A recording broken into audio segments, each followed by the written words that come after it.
What's up everyone, how are you all? Today we are back with another blazing Naruto story. What if female Itachi obsessed with Naruto? If you enjoy then please like, share and do comments. And also check the description to original creator of this beautiful creation. Naru woke up in the same windowless room she had been in for the last 2 weeks and quite frankly she was getting bored. After the first 5 days of waiting for her demise she figured it was gonna be a while and decided that a break from the perv and his unending comments of how nicely she had filled out in the last year. She was no longer scrawny with a boyish figure, she was 5 feet 4 inches with nice curves and a B cup. Her honey blonde hair with red highlights now reached to the bottom of her butt so she normally braided or wore it in a high ponytail. She wore an orange bra-like shirt that stopped just under her ass and showed her abs over a black mesh armor top. She also had on short, tight-fitting black shorts with an orange strip on the side that stopped just past her ass. She had changed from her orange jumpsuit about 6 months ago when she learned to control the third tail worth of fox chakra because it raised her body temperature so that she could stand in the middle of a blizzard without freezing. Just then the door to her room opened, pulling her out of her thoughts. "Oh, if it isn't my silent caretaker," she said, looking at the man in her doorway. "So are you going to speak to me today?" The man was about 6 feet 2 inches with long black hair pulled into a ponytail at the base of his neck. His name Uchiha Itachi and he was her assigned caretaker for the time. He came in and set a tray of food in front of her then headed for the door. "I have to leave for a mission with my partner, so after your meal you are changing rooms to be closer to your temporary caretaker, so don't try anything," he said in a velvety voice that sent unexplained shivers down her spine. "How long will you be gone and who is watching me?" Naru asked out of curiosity. 3 days, her name's Conan," Itachi replied then left. Naru ate and thought about how she even ended up in this situation. Flashback start. Naru was lying in the middle of the clearing she and Ero Sennin were using as a training ground. It was a day like any other. They woke up at sunrise in their hotel, ate breakfast, then her and Ero Sennin worked on her fuinjutsu until lunchtime. Her goal was to be a fuinjutsu master by the time she got home, and at the rate she was going and how easy it was for her, that was one goal she was going to reach. Now as only convincing Teme to come home was as easy as fuinjutsu. Damn stubborn bastard, she thought. After lunch they headed to the clearing outside of town to practice taijutsu. Ero Sennin was teaching her 2 styles. One was an Uzumaki clan style. She actually came from a very prestigious, but extinct, clan, which she found hilariously ironic when Ero Sennin told her. She, the Kyuubi vessel and outcast of Konoha, belonged to one of the strongest and oldest clans of the elemental continent. Too bad their pacifist ideals lead to their downfall. But at least Ero Sennin told her what he knew of her heritage. It was primarily a defensive style and worked well with kenjutsu, which was something Ero Sennin was also teaching her. The other style was the 4th personal taijutsu style. It was offensive and also focused on speed. She was rather ecstatic when she found that out. Flashback in a flashback, p. Okay, Naru, proficient in the Uzumaki style, which is defensive, but, Ero Sennin said, "You're more of a just jump in and attack kind of person. So I have decided you should also learn an offensive style." "Okay, what do I gotta do?" Naru asked excitedly. "Well, there is one problem," Ero Sennin said. "It is in generally a hard thing. It combines 2 styles of taijutsu and it will be even harder to find an offensive one that will go with the Uzumaki style." "So are you saying it's impossible to combine the 2 styles?" Neri asked crestfallen. "No, not impossible," he replied, "but you will have to teach yourself the style I chose because it is a style only the 4th could use. But I have a feeling you can use his style." "Really?" Naru asked. "You think I'm good enough to use the 4th style?" "That's awesome. Yes, I think you are the only one alive that can master his style." Ero Sennin said with a grin. "These are the scrolls where the 4th wrote down his personal taijutsu style. Read them, then we can practice. I also believe it's the style that goes best with your clan taijutsu." End flashback in a flashback. Ero Sennin said it would work great with the Uzumaki style if she could figure out how to combine them, which in the 6 months of practice she felt she did real well. After they had practiced taijutsu for a couple hours, Ero Sennin went back to town to do some research, leaving Naru to her own devices. This meant she was allowed to practice what she wanted, so she spent an hour going through her kenjutsu katas, then spent 4 hours practicing ninjutsu from the scrolls she had received from Ero Sennin. After that it was about time to head to the village for dinner. However, on this particular day she had overused her chakra and was lying on the ground exhausted. She figured if she just lay there for a while she would get enough energy to drag herself to town. Besides, if she didn't show up, Ero Sennin would notice and come looking for her. However, today Kami decided to be a bitch, and while she was too weak to get up she felt 2 people show up in the clearing. "Hey Itachi-san, isn't that the Kyuubi brat?" she heard a harsh voice say, causing her eyes to snap open in horror. "Shit, I'm too weak to fight back. I am so screwed." Naru tried get up but her body was too exhausted. He looks like she's too exhausted to fight back. Should we take this chances to capture her? Leader Sama would be upset if we missed this chance. A velvety voice that sent shivers down her spine responded from rather close to her. She turned her head and saw Uchiha Itachi standing 5 feet to her right with a tall blue man. She thought his name might be Kisame. She wasn't sure, she only met him that one time when she and Ero Sennin went to find Ba-chan, standing a few feet behind him. "Hello Naru-chan, it would seem today is not your best day." Next thing she saw, Itachi had activated his Sharingan and the world went black. When she woke up she was in a dark room with no window when suddenly a door opened and Itachi walked in with a tray of food. "How long have I been asleep and where am I?" Naru asked, trying to keep her voice even. 2 days. The Akatsuki base in Grass Country. You stay with us until you're needed." Itachi replied, and once again Naru felt a shiver travel down her spine. He must have seen the thoughtful look on her face because he spoke again. "I would not think of trying to escape. Your chakra has been sealed away." With that he left the room after lighting a lantern on the stand in the corner of the room. He would come 3 times a day with food, but he never spoke to her. The opening of the door pulled her from her memories. Itachi walked over and took the tray from in front of her. "Follow me," he said as he left. Naru got up and followed him out of the room. He led her to some stairs at the end of the hallway. They went up a flight of stairs and through a door. It led to what appeared to be a living room with some couches, a coffee table, and a television. They left the living room and headed down the hall to the kitchen where Itachi left the tray before turning back down the hall toward another door. The door led to more stairs which they headed up. After going up 4 flights of stairs they exited the stairwell. Itachi led her to a door and knocked. Soon a woman with blue hair answered. "It's about time, Itachi." The woman said, "She is to be placed in the room next to mine." Itachi nodded and Naru entered the room of the door he opened. This room had a comfy-looking bed, 2 windows and a light switch which meant electricity. She walked into the bathroom and looked around. Not only was there a working toilet but a sink and a shower. "Well, that settles it. I am bugging that woman until she gives me clothes because I am taking a shower." She walked out of the bathroom and was shocked to see Itachi standing there. "Do you still have my things?" Naru asked. After spending so much time with Sasuke she could tell it was a positive answer. "Could I have my things brought to me?" she asked. Itachi just turned and walked out the door. So Naru sat at the foot of the bed and waited. About a half hour later the blue-haired woman walked in with Naru's things and handed them to her. "Thank you," Naru said, then got up and put her kunai holster on the nightstand. Opening her hip holster she started pulling out sealing scrolls. Finding the scroll she was looking for she handed to the woman. "Your name is Conan, right?" "Yes, why?" Conan replied. "So I'm not saying, 'Hey you,' all the time." Naru said with a smile. "Can you open that for me?" "I would, but I don't have access to my chakra." Conan put the scroll on the foot of the bed and opened it. Inside was Naru clothes. "Thanks." Naru grabbed some clothes and headed for the bathroom before she paused. "If you want to wait 20 minutes I can give you some of the things I am not going to need, seeing as I'm a prisoner." 20 minutes later Naru came out of the bathroom feeling clean and refreshed to find Conan sitting on her new bed deep in thought. When she noticed Naru she glared at her. "If you think good behavior will get you a way out you're wrong," Conan stated. "Not at all," Naru replied. "But I figure we can all still be civil with each other, seeing as you're the last people I'm going to see. Now how about we go through my stuff?" "Why?" Conan asked. "Because some of my things may be of use, though there are some things I will keep with me until Kyuubi is extracted from me for whatever it is you guys have planned."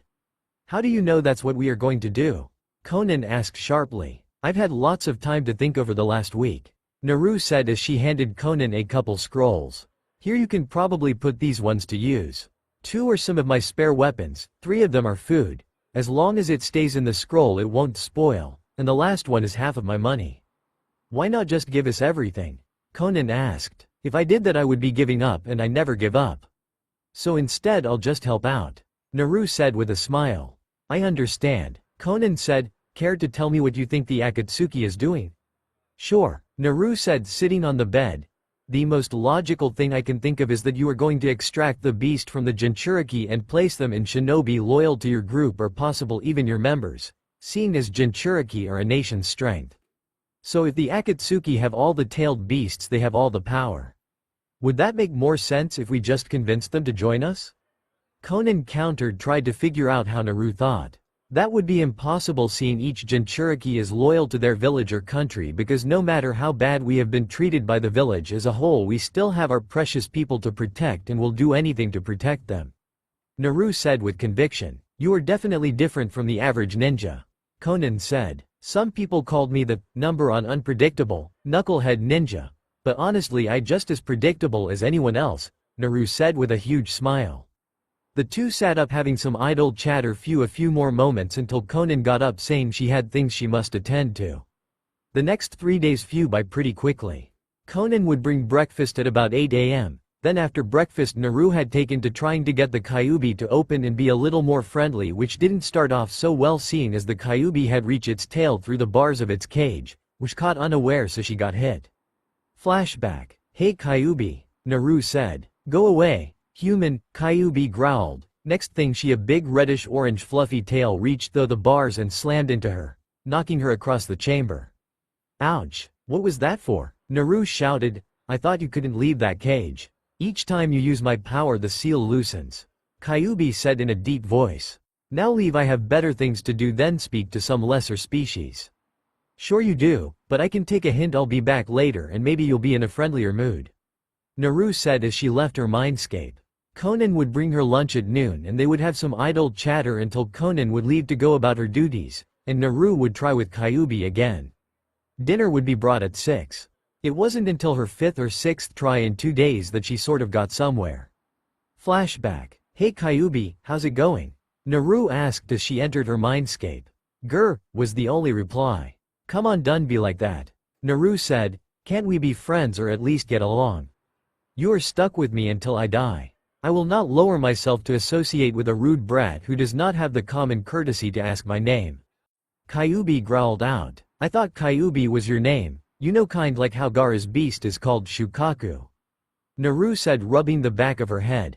Kyuubi is my title, just as Shukaku's is Ichibi. Kyuubi said in his growl-y voice. Oh, okay, so what is your name? Naru asked, now genuinely curious.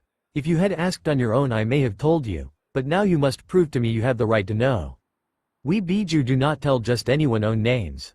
Kyuubi replied. Ah, come on, everyone knows Shukaku's name. Naru pouted. That is because Shukaku has always been an arrogant fool. Learning my name is a privilege. Kyuubi said. Okay, so I gotta earn the right to your name. Naru said. So how do I do that? Figure that on your own. Kyuubi replied. Okay, fine. Naru said. So why don't you tell me other things about you I don't know? You can't be all death and destruction, you have to have some other likes and dislikes. I am tired and done talking for now, Kyuubi said, turning away, but Naru thought she saw a smirk on his muzzle. Okay, later Kyuubi, Naru said as she left. Right now it would be dinner time on the 3rd day of Itachi's mission and Naru was wondering when he would get back and if she would have to go back to what she assumed was the cellar. Of course 6 p.m. on the dot her door opened and in walked none other than Itachi. Oh Itachi, I didn't know you were back. Conan never said when you would arrive so assumed it won't be until later. Naru said in surprise. Does this mean I have to go back to the cellar or can I stay in this room? My room is down the hall so I see no reason why you can't stay in this room as long as you behave. Itachi replied as he set the tray of food down. You knew if you keep treating me like I'm 5 instead of 15 I will start calling you by a cute pet name like a real little kid would. Naru said with a pout, I know I'll call you Ida Ni. Other than a slight twitch of his right eyebrow he showed no response to her comment as he turned around and left the room. However, as soon as he left she ended up laughing so hard at the fact she had just gotten under his skin. She also realized that even though he had killed his whole clan single-handedly, he had just shown he still had that insufferable Uchiha pride. For the rest of the week she just observed Itachi. She still tried to start a conversation whenever he brought her food, or she would ask him for stuff to read to fill the hours when she was alone. She soon realized he was not what she expected from an S-rank criminal that murdered his whole clan in cold blood. She accepted him to be anti-social and brooding like Sasuke, maybe even a little bloodthirsty. But instead he was just the quiet type that was awkward around people. Just like Gaara after he got Shukaku under control. She could also see in his eyes, when he would make eye contact, that he was lonely and full of regret. She really was curious how someone who was obviously not the psychotic, kill your family, and taunt your broth R-type could do what he could even be accused let alone admitted to such a horrendous crime. After just watching him she decided she was going to try and get him to speak to her. It was noon and Naru was sitting on the bed in her room for Itachi to bring her lunch, but she does have to wait long as Itachi soon arrived. "Itachi?" Naru asked as he entered with the tray. "HN," was the reply she got. "Was wondering if maybe you could stay while I ate lunch?" Naru asked. She saw him lift his right brow in question. "You don't have to say anything if you stay, I just don't like eating alone." Itachi sat on the other side of the bed, and with nothing else to do he lay down and rested for a while. Naru started to ramble about her lonely childhood. As she ate she soon noticed Itachi had fallen asleep. So she just finished her lunch and sat there watching him sleep. He looked so peaceful and she didn't really want to wake him. She had a feeling that a peaceful night's sleep was hard to come by when you were constantly surrounded by unstable S-rank criminals. She was about to reach over and wake him up when there was an explosion that shook the whole building, which caused Itachi to wake up. "What was that, Itachi?" Naru asked, worried. "Don't worry, Naru. I have a feeling it was just Deidara," Itachi said, and Naru saw his eye open infinitesimally and a confused look cross his face. "Why am I soothing her worry, and when did I fall asleep?" he thought. "You were only asleep for about a half hour. I was about to wake you up when that explosion happened," Naru said. "HN," Itachi said. "Well, that answers one question?" He got up, grabbed the tray, and headed for the door. "Itachi, could you eat dinner with me as well?" Naru asked. "I really like the company." HN, and Itachi left. So Naru decided to talk to Kyuubi again. Naru had been officially the Akatsuki's prisoner for 5 weeks, and she had to admit it wasn't all bad. For the last 2 weeks Itachi had been taking meals with her. During that time she had regaled him with all sorts of stories about her life in the village before she left to train with Jiraiya. She had started with pranks she played during the academy, to how she beat Mizuki, to the mission in the Land of Waves, and how her and Sasuke competed so hard in the tree climbing exercise that they both ended up collapsing with exhaustion, and how she saved Sasuke from Haku, to fighting Orochimaru during the Chunin exam, to getting Tsunade Bachan to return to the village to be the Hokage, and how she fought Sasuke at the Valley of the End to try and stop him from going to Orochimaru. He seemed genuinely upset when he heard how Sasuke went so far as to shove his Chidori through her chest in his quest for power. She however liked it better when he smiled at her stories. His rare smiles would cause her heart to clench with unfamiliar feeling, and the one time she made him laugh her breath stopped at the rich sound. Flashback. They were sitting on Naru's bed. They had just finished eating lunch and Naru was still talking about her Chunin exam. "So once everyone was gathered in this ginormous arena in the tower, they told us about how the third part of the exam was individual tournaments. Remember how I told you Orochimaru had bitten Sasuke? Well, Sakura, being a big Sasuke fangirl, was worried and told him to drop out and just try next time. However, he was bent on proving was the strongest, stubborn bastard. I swear most of the time I think he just needed to beat you as a way to inflate his ego, not that it could get any bigger. Anyway, he fought and won, of course. Sakura tied in her fight with Ino Yamanaka. Me? Well, I was fighting against Kiba Inuzuka and I swear he was louder than me. Anyway, we fought and were pretty evenly matched, which I pretty amazing if you ask me, cause to be honest Kakashi-sensei never really trained me that much. It was always more like he was an overprotective big brother trying to protect me from anything harsh. So all the moves I used are things I had seen others do and I just kind of throw them together. So eventually Kiba and Akamaru, his nin-ken, took a food pill which increased their power and senses, though I didn't know about the senses part. Anyway, I was starting to run low on chakra because I hadn't recovered my chakra from my fight with Pedo Snake. My plan was to gather the last off my chakra and create as many shadow clones as possible and pummel the hell out of Kiba. Now this is where it gets embarrassing. Kiba was right behind me as I was straining to gather enough chakra when I suddenly fart. At this point Naru was so red. Anyway, Kiba ended up passing out from sensory overload. As Naru looked at, she saw his shoulders were shaking with the laughter he was trying to contain. Uchiha Itachi, it is not funny, I think that is the most embarrassing moment of my life. Naru said indignantly with an embarrassed pout. It was that look that caused Itachi to finally lose control and laugh out loud. It was the greatest sound Naru had ever heard in her life. Where his voice was velvety smooth when he spoke, his laugh was rich and kind of roguish.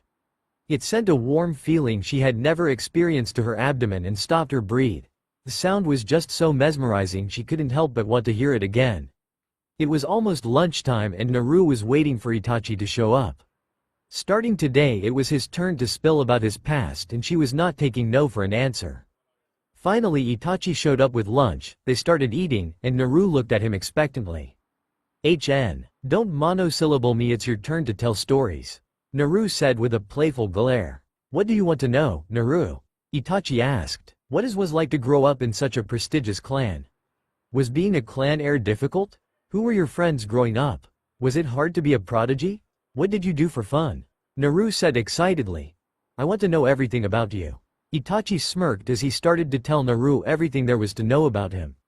Naru had now been a captive for about 7 weeks. As great as being away from the perv was, she knew she would have to find a way to leave. Over the last month she had gotten so that she and Kyuubi were on more friendly terms. They had come to the agreement, which was that the only time Naru would use Kyuubi's chakra with his permission, and she had that as long as she treated him with the same respect she would give any other intelligent being. As the Kyuubi was more than a mass of destructive chakra and had feelings and opinion just like anyone else. For the last 2 weeks the Kyuubi had been working on cancelling out the chakra suppression seal that had been placed on Naru.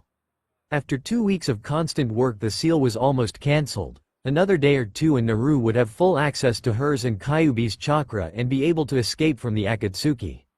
For the last week and a half Naru had been allowed to leave her room and roam around the Akatsuki base, so right now Naru was currently in the library that was rarely used by anyone, but it was even less likely she would run into anyone because Itachi said everyone was being called to the main base, not that he would say where that was. The only ones still at this base were Itachi, his partner, Kisame, a plant-looking guy called Zetsu, Zetsu's follower, some weird guy in an awesome orange mask, which Naru had trying to get the guy to give her. She thought his name might be Toby, because he was always saying, "Toby is a good boy," and of course herself. Zetsu and his follower were leaving for headquarters in the morning, once again unless info provided by Itachi. Looking at the clock on the wall, Naru decided it was time to go meet Itachi in the kitchen for lunch. It had become their new habit to eat lunch in the kitchen, then they go for a walk and Itachi will tell her all about himself. With how somber he was getting yesterday, she could tell they were getting close to the massacre, and she had a gut feeling that the massacre was not what it seemed. She could only hope he would tell her the truth. Arriving in the kitchen, she greeted Itachi with a big smile, before she noticed that Kisame was in the kitchen as well. "Hello Kisame-san. Are you going to join Tachi and myself for lunch?" Naru asked. "Is that an invitation?" Kisame asked, leering. "'Cause I ain't one to turn down a pretty girl." "Kisame," Itachi growled a warning at his partner. "Don't worry, Tachi, every girl loves a compliment, it does wonders for our ego and our confidence," Naru said with a big smile. She saw him relax slightly, but he was still too uptight when others were around for her liking. She liked it better when it was just the two of them away from anyone else and he was relaxed, while as relaxed as a shinobi could ever get. "So what is that delicious smell? Please tell me that it's lunch." She was trying to relieve some of the tension that had built up in the room. She didn't want a repeat of last week's incident. Flashback. Naru was just roaming around the base, seeing as her reward for being such a good little prisoner was that she was now allowed out of her room, and if she asked, Itachi was even willing to let go for walks outside if he was with her. So Naru had decided she would go check out their library. On the way there she ran into a man with slicked back silver hair and purple eyes. He was muttering to himself, so Naru tried to shrink against the wall and make herself invisible as he passed her. Unfortunately he noticed her, so 1 second he was muttering to himself and the next she found herself pressed against the wall. Well, if it isn't the little Jinchuriki whore Itachi has taken an interest in. He said, I wonder what he would do if I took a turn. You must be good to get a response from that heartless bastard. Let me go. Naru tried to sound firm but she fucking stuttered. You're our prisoner, you little bitch. That mean if we decide we need a little release you will be the good little slut you are. The guy said. At his words she struggled to get loose, but without her chakra to help increase her strength she was helpless. She felt his free hand roam up her side and cup her. She felt tears well up in her eyes and opened her mouth to scream, but next thing she knew his tongue invaded her mouth. She felt the tears leak out her eyes and struggled, but he just tightened his grip and she whimpered in pain. Suddenly he was pulled off of her. She turned to see who her savoir was. Itachi was seriously pissed off. The look on his face was a promise of death to whoever crossed him. Yet instead of fear all she felt was a sense of relief and a weird fluttering in her stomach. What the hell? The man on the floor as he stood, he froze for a second when he saw the look on Itachi's face. Oh, so Itachi came to save his lil whore. Hidan, leader Sama specifically said that the Nine-Tails Jinchuriki was not to be harmed in any way. Itachi said each word was laced with enough ki to make an elite Junin shit brick. Leader Sama also said anyone dumb enough to go against his orders was to be punished. So what, only the great fucking Uchiha is allowed to touch the slut? Talk about special treatment, Hidan said with a sneer. I wonder how that pompous ass of a leader would react if he thought you were fucking the bitch. I guess we'll find out soon, won't we? Itachi said harshly as his Sharingan shifted from 3 spinning tomos to what looked like a 3-sided shuriken. Once he met Hidan's eye his body went rigid then fell to the ground in a heap. Is he dead? Naru asked hopefully. Unfortunately I'm not allowed to do that. Itachi said relaxing, he is only in a nightmare of his own making for the next 48 hours. Itachi looked and saw her nod in understanding. He also saw she was pretty shaken. Why don't you go back to your room, it's late and you are going into shock. I'll check on you after I take care of this. Naru nodded once again and headed back to her room. An hour and a half later Itachi showed up at Naru's room and knocked before entering. He walked in and saw her sitting on her bed. Her hair was still damp and from what he could see of her skin, it looked as if she had tried to scrub her skin off as her normally bronze-color skin had an irritated red tint to it. How are you feeling, Naru? Itachi asked quietly as he took off his cloak and sat down next to her. Suddenly Naru latched onto his blue t-shirt and bawled her eyes out. So he just wrapped his arms around her in a comforting hug until she quieted down. Thank you. Naru mumbled into his shirt before raising her head. I'm sorry I didn't arrive sooner. He replied, me too. I can still feel him no matter how much I clean myself, I still feel dirty. Naru whispered, looking incredibly vulnerable. Next thing she knew Itachi's lips were on hers, causing her to gasp in surprise. He took advantage of that and slid his tongue into her mouth. Too soon they had to part for air and sat there for a moment gasping for air before Naru found her voice. Tachi, what was that? Naru asked confused. Just helping you forget his touch. He replied with a trademark Uchiha smirk. Did it work? A little. She answered with a small smile. I'll just have to try harder. He said as he captured her lips in another kiss. This time he pressed her down onto the bed and guided her up so her head was resting on the pillows. Once she was comfortably situated his hands mapped out the contours of her body as they roamed her sides. He pulled his lips from hers, causing her to whimper at the loss of contact, as he repositioned himself so he was hovering over her with his leg pressed between her thighs. Naru looked up into Itachi's eyes and saw a whole spectrum of emotions play through them. She highly doubted that either of them was in love, the other, but she knew it was stronger than just lust. It was complicated and yet completely captivating. Tachi, she heard the plea in her voice as he answered almost immediately by sealing their lips in a searing kiss. Soon she felt Itachi's tongue run across her lips asking for entrance, however when she hesitated his hand lightly squeezed her, resulting in a pleasured gasp that he took full advantage of and used his tongue to map out her mouth. Soon Itachi was dominating the kiss, which pulled a moan from deep in Naru's throat as she threaded her finger through his long, silky black hair, unsure of when it had escaped his hair tie. She gave his hair a harsh tug causing Itachi to moan as she got him to deepen the kiss further. Soon she was withering under him from the pleasure of their kiss, He used his leg in an attempt to pin her down, which elicited a moan from her as she rubbed her clothed nether region against his thigh. They soon had to separate for air and Itachi rested his forehead against hers, causing their breath to mingle for a little while. "I think we should stop before this goes any farther," Itachi said as he caught Naru's eye. "Okay," was her reluctant reply. He gave her one more quick chaste kiss before he rolled onto the bed beside her and waited for his breathing to regulate. Once it did, he sat up and ran his fingers through his ruffled hair, but when he went to leave he realized Naru had a hold of his shirt, effectively stopping him. "Please stay," Naru asked, a silent plea in her eyes, "just for tonight." Itachi just nodded as they adjusted into a comfortable position for the night. Itachi was lying on his back with his arm wrapped around Naru, who was cuddled up to his side with her head resting on his chest. She was soon lulled to sleep by the rhythmic sound of his beating heart and he followed shortly after. The next morning Naru woke up all alone. She was slightly disappointed but shrugged it off as she started stretching the sleep out of her muscles. Soon her door opened and Itachi walked in with their breakfast. They started eating but Naru felt tension slowly building between them, and decided to start a conversation between them to break it.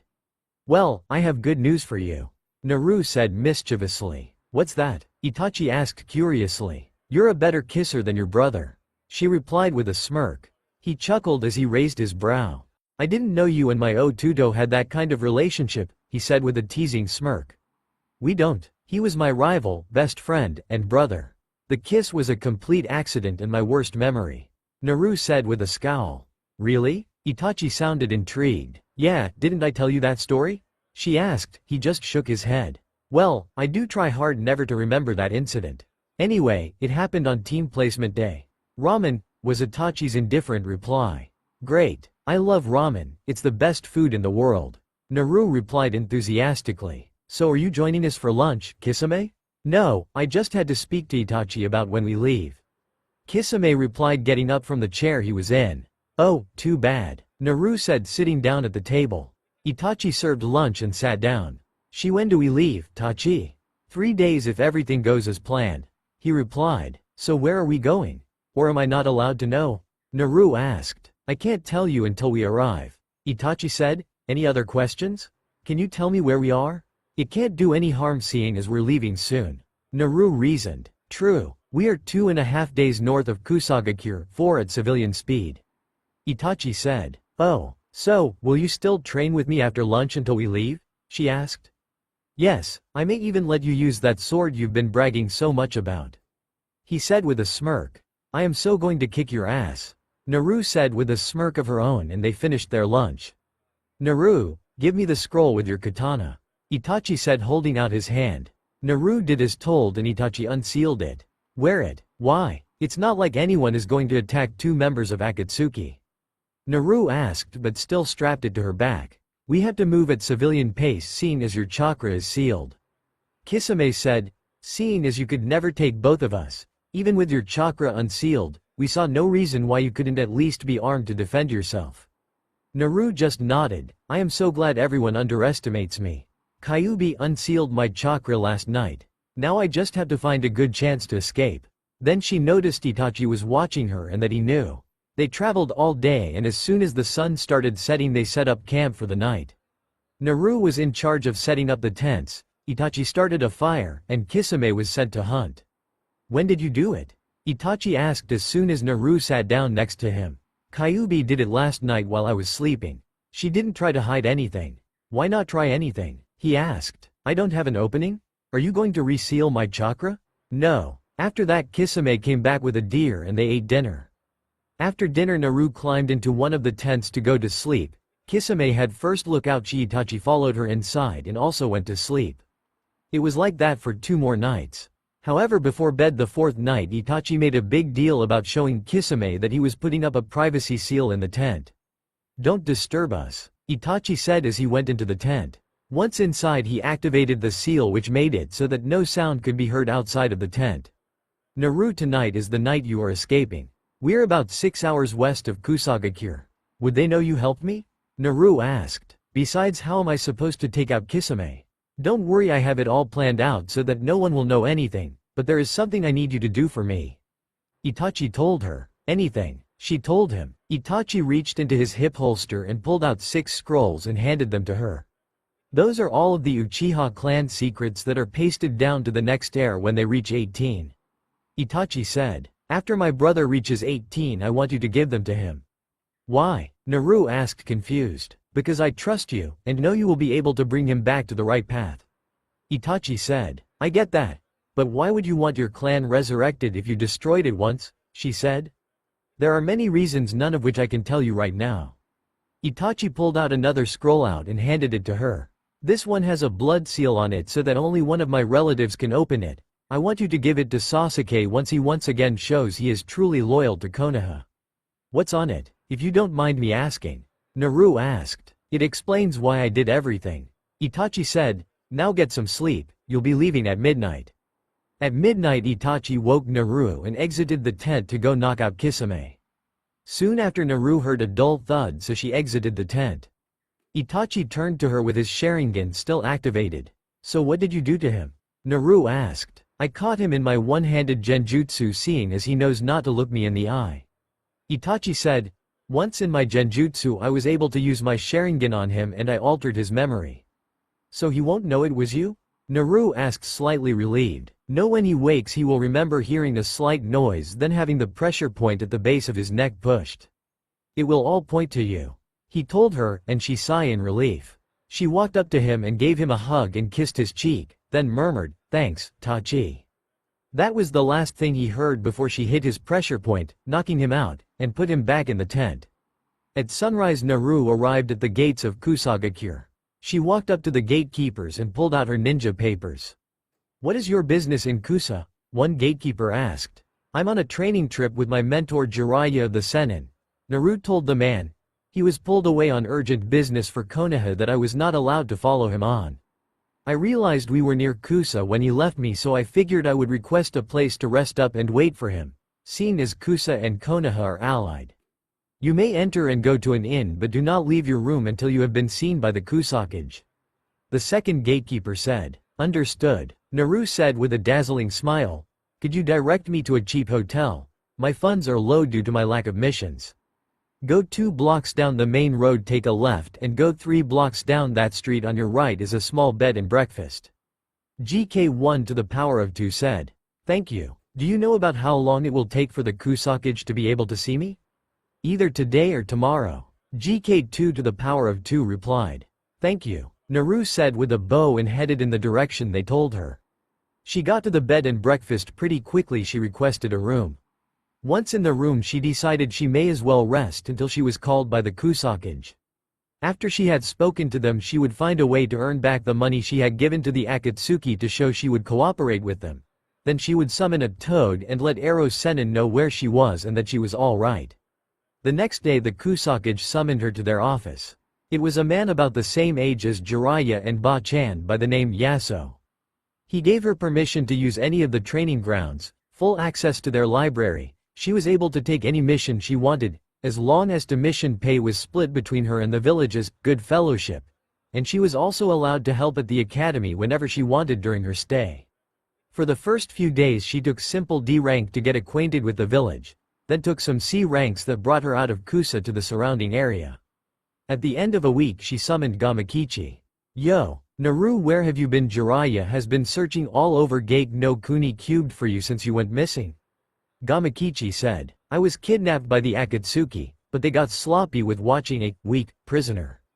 Naru said, could you tell Ero Sennin I'm free and waiting in Kusagakure? You got it, he said with a salute. Great, here's some snacks, Naru said, giving him a couple bags of chips. Then he took off. Naru decided she would go see if there was anything she could help with at the academy. When she got there she saw they were outside practicing their taijutsu. She soon spotted a small group of 3 kids off the side that had an air of mischief around them. Being a prankster she could spot one a mile away, and this group reminded her of the Konohamaru gang back home. She snuck up behind the group and listened to them. This will teach them to pick on us. One boy said. I didn't know if this is a good idea, Ryu-kun. The only girl in the group said. You worry too much, Aoi. The boy now recognized as Ryu said. He's right. They never should have picked on us for being orphans. The second boy said. What is the teacher gets mad at us again? Aoi asked worried. The great Ryu-sama would never get caught by a chunin. Ryu exclaimed. Your grades are worse than mine, oh great Ryu-sama, the unnamed boy said. Shut up, Yuta, Ryu shouted, then looking to see if the teacher noticed. Besides, the teacher just ignores us anyway. He shuffled to the side and Naru could finally see what they were working on. It was just a simple tripwire trap that anyone see through if they were aware of their surroundings. I mean, yeah, it was good for an 8-year-old, but she thought she should offer some improvements. That'll never work, you three, Naru said from behind them, which caused a chain of events she should have seen coming. All three jumped at the sound of her voice. Ryu shouted about how she didn't know anything and in his excitement fell over the tripwire, caused all three kids to be covered in bright paint and feathers. See, told you, Naru said laughing. All the commotion caught the teacher's attention. What did you do this time, you three? She asked sternly before noticing Naru. Who are you? Uzumaki Naru from Konoha. I was told I could help out at the academy if I wanted, was in the village, so I came to check out. Naru said. Fine, I'm Yamamoto Saya. The teacher said. Nice to meet you, Saya-sensei. Naru said, holding out her hand. Yeah, well, I had they kids out here practicing taijutsu before that group of misfits disturbed us. So you can either help or just observe how I teach. Saya said. Why don't I work with your so-called group of misfits? Naru said, smiling at the three kids covered in paint. I love a challenge, and you don't have to deal with them. I don't really want to have them disrupting the class. Saya said. That's fine. I have an idea. Naru said. I'm here for the next 2 weeks, so how about I teach them away from the school, and when they come back you won't even recognize them. As long as their parents don't mind. They're all orphans, Saya said disdainfully, so you can do whatever you want with them. Okay. Naru turned to the three kids. Why don't you go home for today and get cleaned up? I want you to meet me outside of the ramen shop at 9 a.m. tomorrow morning. The three kids nodded and left. Naru gave the teacher a cheeky grin. They're out of your hair for the next 2 weeks. Suddenly Naru's eyes turned icy as she stared at Saya. And one more thing, as a teacher it's your job to help each and every student reach their full potential. Not just the students have parents, those three have the most potential out of all your students, but your prejudice has blinded you. Kusagakure grass shadow, totally made it up because I didn't know what the village leader was called, and, the village leader, it too hard to type a lot. Squared GK1, GK2 Gatekeeper 1 and 2. Cubed Gate no Kuni Land of Cliffs, I made that up too. Cuz when Naru was kidnapped she and Jiraiya were a couple miles from Takigakure, village hidden in the waterfalls. But the country had no name. So seeing as you need cliffs for waterfalls I am calling it Land of Cliffs. The next morning Naru was at the village's only ramen shop. It wasn't as good as Ichiraku's but it was still tasty. At 9 a.m. the three kids walked into the ramen shop. Would you three like a bowl of ramen? Naru asked, passing halfway through her 6th bowl. They shook their heads. No, your loss. 3 beef ramen, Naru said before finishing the bowl in front of her. Soon 3 more ramen bowls were placed in front of her, all of which she inhaled in until 5 minutes. She paid then led the kids out the door. Okay you guys, we are going to go to training ground 20 and that is where we will meet for the next 2 weeks. I will explain more when we get there, understand? Naru asked. Hi. The three replied hesitantly. They were not used to getting much attention and none of it they did get was never really positive, so to say they were weary of Naru was an understatement. They soon arrived at the training ground and Naru went to sit in the middle of the field. The three kids just looked at her. Well, come sit down, you three, Naru said smiling. Once they sat she spoke again. Okay, seeing as we are going to be together for the next 2 weeks I think we should do introductions. So who wants to go first? The kids looked at each other quickly.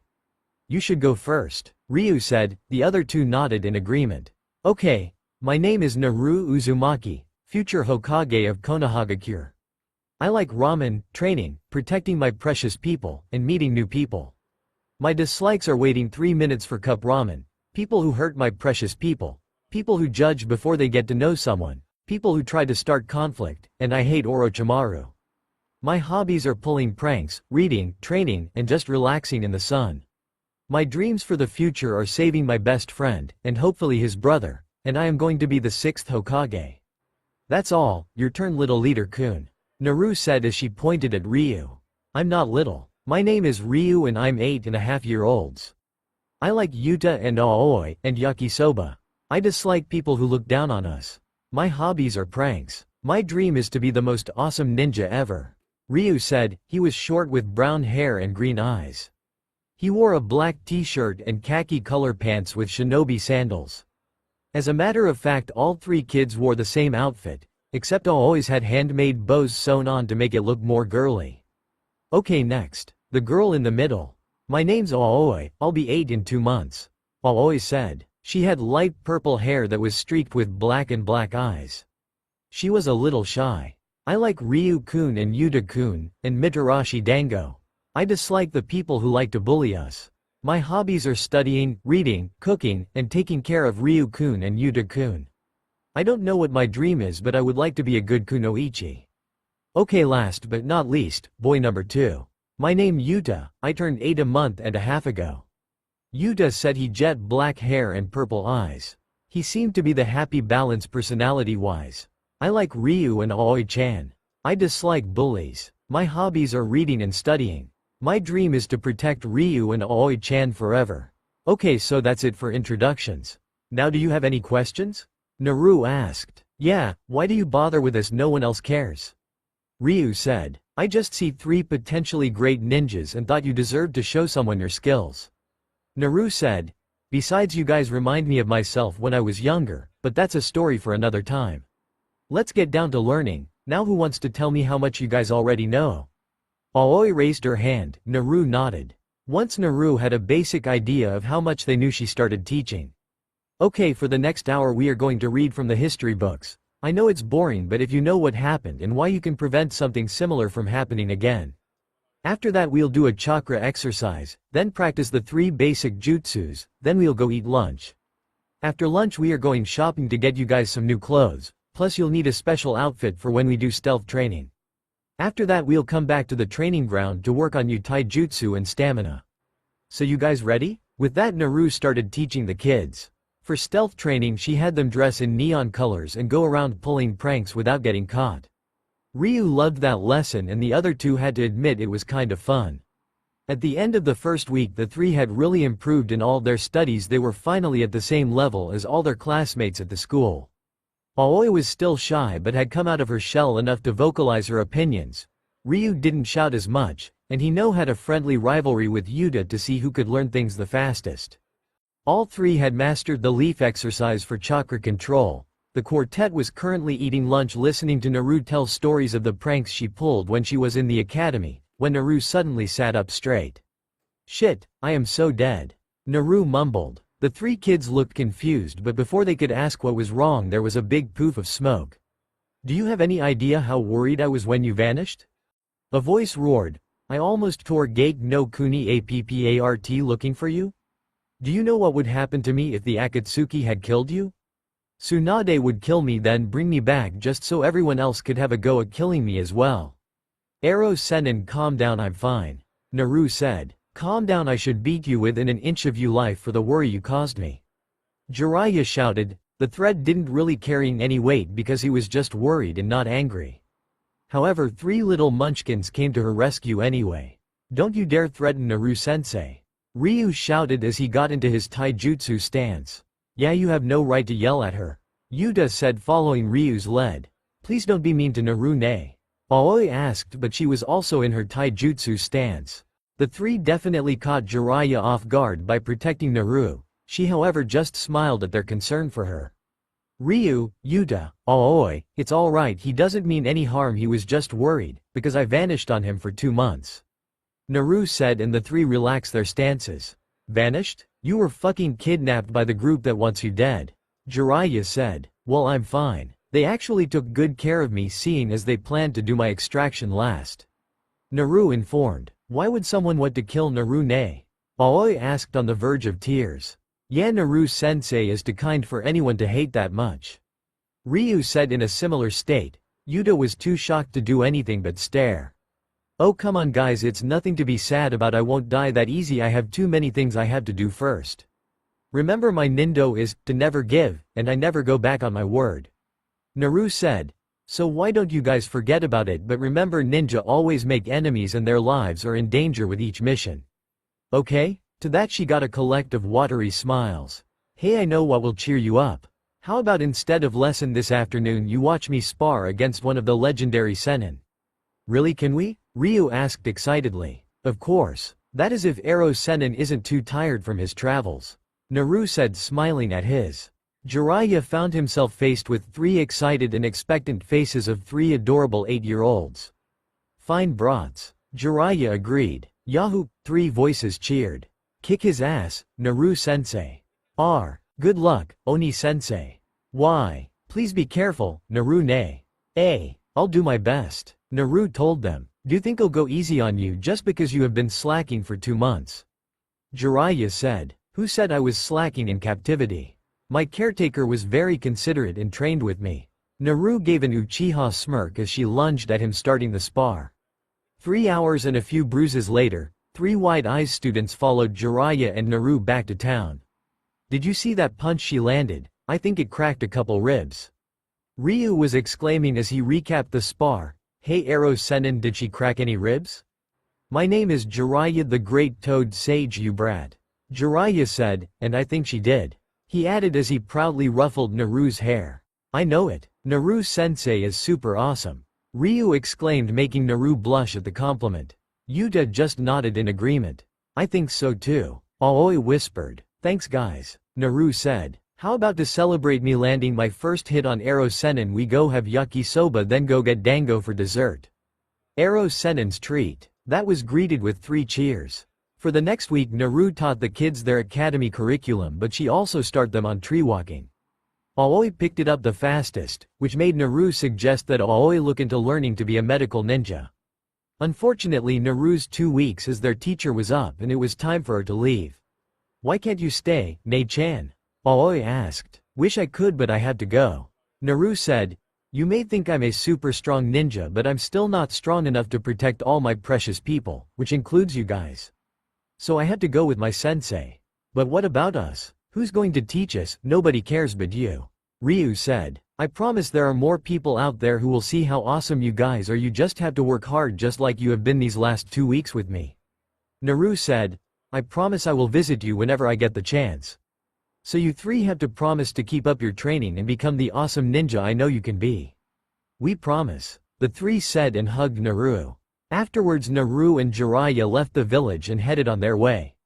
You know, now that we are out of the village and prying ears, I want you to tell me everything you learned about the Akatsuki while you were their prisoner. It may help bring down their organization or point to why they want the tailed beasts. Jiraiya said. Okay. Naru told him everything from the time she was training in the field to Hidan's almost attack on her to Itachi helping her escape.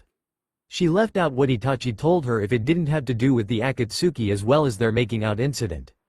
What I don't understand is why Itachi would show you mercy when he murdered his whole clan in cold blood. Can you think of anything? Jiraiya asked. Naru thought of how they had developed a more than friends relationship and she felt her cheeks heat up but ignored the blush and answered. No, can't think of anything. Are you sure? Jiraiya asked, suspicious of the sudden blush. Yup, can't think of anything. Naru replied, ending the conversation. Finally, I missed Konoha and everyone so much, said the young woman who just landed inside the gate. She was about 5 feet 6 inches, her honey blonde hair which was streaked with bright red natural highlights and hung loose going to her knees. She had vibrant azure-colored eyes that put the sky to shame. 3 whisker marks adorned her face, which was lit was a 1000-watt smile, giving her an exotic look. She wore a mesh armor t-shirt under a bright orange tank top that stopped under her B-cup S.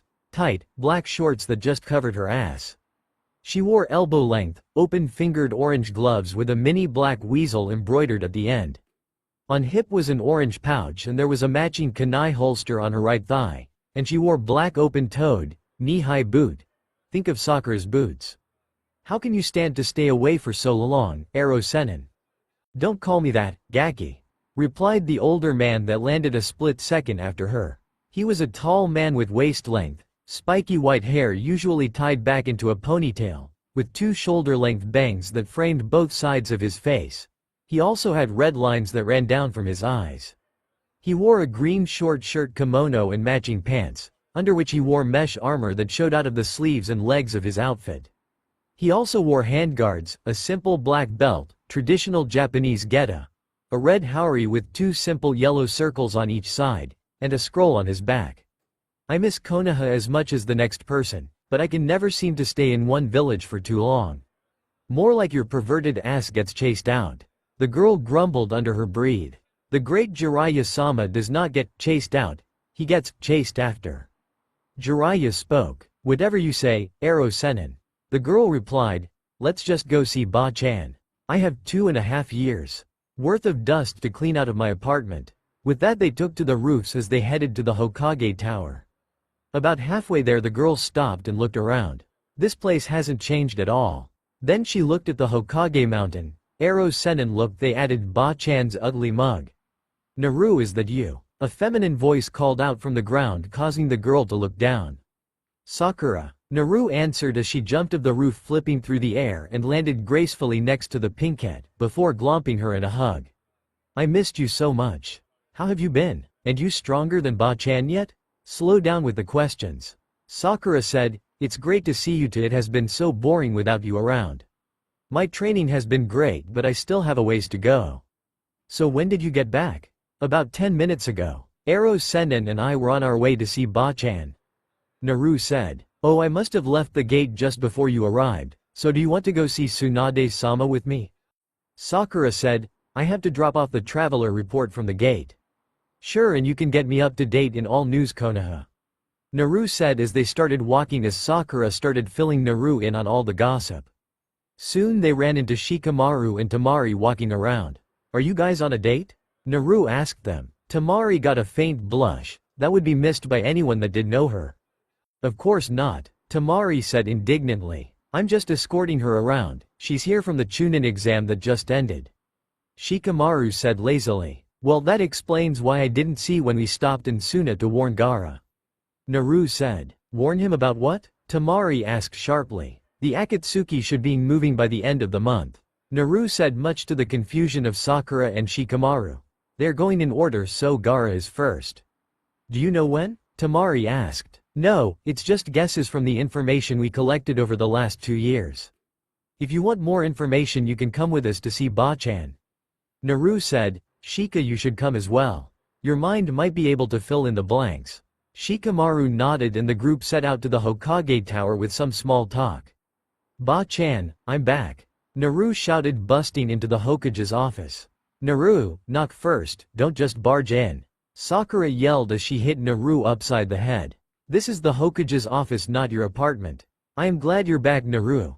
Tsunade said as she stood up and hugged her. So your training is complete. Jiraiya sent me monthly updates, except for a couple months a little over a year ago. Speaking of Jiraiya, where is he? Either researching or cowering in fear of you somewhere. Naru said offhandedly. And what reason would he have to cower from me? Tsunade asked with an eyebrow raised. Well, you see, Naru said uncomfortably. He didn't perv on you, did he? Tsunade asked furiously. What? God no, he does have some morals, not many but some. Naru said, no, you see, I got kidnapped for 2 months. I didn't catch that. Tsunade said, brows furrowed. Naru took a calming breath before speaking again. I said I got kidnapped for 2 months. Kidnapped? All but Shikamaru, who just gave her an appraising glance, yelled. How could he let that happen? Tsunade snarled. When I get my hands on him. It's not really his fault. Naru said. I was training on my own and pushed myself too far. I was just lying there when, Itachi? Tsunade's eyes widened at the name, and his partner, Kisame, came upon me. I want your memories gone through to see if there is anything of use in there that can help stop the Akatsuki. Tsunade said, pinching the bridge of her nose. Tsunade-sama, what is this Akatsuki? Naru was talking with Tamari-san about it earlier as well. Sakura asked and Shikamaru stiffened, waiting for a response. Naru, Tsunade said, looking at the blonde, who nodded in understanding. Sakura, Shika, you remember our Chunin exam and how Gaara and I fought? Both nodded. You know the tale of how the fourth killed the Kyuubi that attacked about 16 years ago? Again both nodded. Well, to start, that's a lie. A human can't kill a tailed beast. The only way to deal with them is to seal them away, and they can only be sealed in people. Sakura looked confused, while Naru saw Shikamaru putting pieces together. Do you guys remember my secondary chakra? Sakura still confused. Shikamaru had put the pieces together and was wide-eyed. Yeah, you guessed right, Shika. I don't see where this is going. Sakura said, you see, the best people to seal the beast in is babies. So when the Kyuubi attacked 16 years ago on October 10th, the fourth had to choose a newborn to seal it into, and out of all the children born that day, for some unknown reason, he chose me for the sacrifice. Naru said. She saw Sakura was crying. A few tears even escaped Shizune and Tsunade. How could anyone do that to a child? Sakura asked. That not a burden anyone should have to bear. True, but it was seal the beast or let it destroy the village. It is the Hokage's duty to protect the village at all costs, so I can understand why he did it. Naru said. I just wish I know why he chose me. I'm sure there is a good reason those who know the answer won't tell me. Naru said. Tsunade stiffened at the last sentence, which everyone but Sakura noticed. Anyway, as for the Akatsuki, all we know is that they want to collect and extract the demons. We just don't know why. Well, that should answer your question, Sakura. Tsunade said. Naru, in 2 days you will report to Inoichi at the T&I department. To have him go through your memories of while you were captive. Now, is there anything of importance I should know? Just that the Akatsuki should start to move by the end of the month. Naru said. They plan on extracting the beasts in order. That's the only thing the Akatsuki told me for certain. Everything else Ero Sennin knows and can fill you in on. It would be a good too for Tamari and Shikamaru to hear everything as well. Suna is already filled in on everything we learned. I get why Tamari should be briefed, but why do you want Shikamaru involved? Tsunade asked. You know we have Shikaku, who is my best strategist. That's true, his father is your best strategist, but I had 2 years of training, meditation, and thinking. Naru said. I am going to be the next Hokage, so I put some thought into what the village is going to be like under my rule. By then Konoha had 12, cause if everything goes as planned Sasuke will be back, will be old enough to take reins, but anyway, to my point. Shikamaru is going to be my best strategist and leave yours in the dust. Naru smiled at Shikamaru's shocked face, but got a smile in return. If he wasn't so lazy, I know he could have been a Junin by the time the rest of us graduated the academy. I see, Tsunade said, smiling. Shikamaru, you are dismissed for now, but I want you back here in 4 hours. For the Akatsuki briefing. Hi, Hokage-sama, Shikamaru said, before turning to leave, Tamari following behind him. Okay, on to other business, you two. Tsunade said. Now Team 7 was abolished after Sasuke left. Naru left for a training trip, and Sakura became my apprentice. So I have decided that you two need to be tested to see how your skill have grown since your days as Team 7. Naru, this will also show me if you deserve to be promoted to rank of Chunin. Understand? Hi, they said together. How are we being tested? Naru asked as she suddenly felt Kakashi's chakra signature outside the window. Ask you, examiner? Tsunade responded, pointing out the window, which Naru jumped right out to land in front of Kakashi. Hey Kakashi-sensei, how long have you been here? Naru asked. Long enough. How was your trip? Kakashi replied. It was great, Ero Sennin trained me real hard. Naru said. Which reminds me, I have something for you. She pulled out a Gri-en book and handed it to him. Jiraiya gave it to me, but I don't read those things, so here. Of course it's not due out for another month. Is that what I think it is? Kakashi asked reverently. Yup, Icha Tactics' first book in over 2 years. Naru said. So what's our test? Kakashi stood up and put the book away, then looked between the two. Be at our training ground 7 a.m. tomorrow. And with that he poofed away in a swirl of leaves. Looks like he went to read that damn smutty trash. Naru said. Hey, that's my life work, Gaki. It's romance, not trash. Jiraiya said, popping out of nowhere. Whatever, Ero Sennin. Naru said, just before Tsunade started shouting at him. Hey Sakura, wanna go to Ichiraku's with me? I haven't had their ramen in forever, besides it looks like Ba-chan is done with us. Sure, we still have some catching up to do. Sakura said. Bye, Shizune Ni-chan, Ba-chan, Ero Sennin. Naru yelled as the two girls left the room. Naru and Sakura chatted for a while. Sakura said Team Guy was out on a mission until the middle of next week, but that they were going to throw a welcome back party for Naru. After Naru went home and summoned some shadow clones to help clean her apartment and get it livable again, which only took a couple hours. Finally she was able to go to sleep and rest up for tomorrow. The morning Naru and Sakura arrived at 8 AM showed up at Training Ground 7 to find Shizune, a ticked-off Tsunade, and an amused Jiraiya. "What took you guys so long?" Tsunade asked. "You're an hour late. We ran into Ino and Hinata, so we decided to have a girls' morning out." Naru said, "It's not like Kakashi-sensei was going to be on time." "We didn't know you were going to be here," Sakura explained nervously, knowing Tsunade's temper. "We're sorry Tsunade-sama, I'm not. It's their own fault for showing up on time," Naru said, causing Tsunade to crack her knuckles and Jiraiya to laugh. However, she was saved from a beating by Kakashi's arrival. "Yo," Kakashi greeted, as he looked at the group. "It's about time, Hitaki," Tsunade gritted out. "Well, you see," Kakashi stated lazily before he got cut off by Tsunade. "Can it with the excuses. You job it to access their skills, you may use whatever means necessary, set your own time limit." Tsunade instructed. "Hi Hokage-sama," Kakashi said turning to the two teens. "Okay, this is going to be real simple. I'm giving you the bell test, same thing apply as when you were 12, however it's a 24 limit this time." "Okay, let's go," Naru said, summoning 5 clones, 4 of which attacked Kakashi, who easily defeated them. "I never said start, you still hot-headed," Kakashi said. "Not quite," Naru said, grabbing her clone's hand. "I just wanted to get the bells the way I should have thought of when I was 12. "What's that?" Kakashi asked. Naru clone poofed only to appear at Kakashi's side. "Kamarimi," Naru as she held up the bells, causing everyone to sweat dropped. "Why hasn't anyone else ever thought of that?"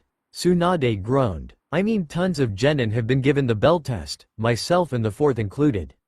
"Well, Naruto, once again you have managed to shock us with your ingenuity once again," Kakashi said. "I can't take the credit for the idea," Naru said as she tossed the bells back to Kakashi. "Someone else gave me the idea when I was telling them about the genin test." I face-palmed when he suggested it. Everyone saw how her features softened at the memory of this person, and all were curious who pulled that kind of reaction from her. Of course Jiraiya had his assumptions. "So are we gonna get this test on the road or what?" Naru asked, snapping back to herself. "Alright, start," Kakashi said as he vanished on a puff of smoke.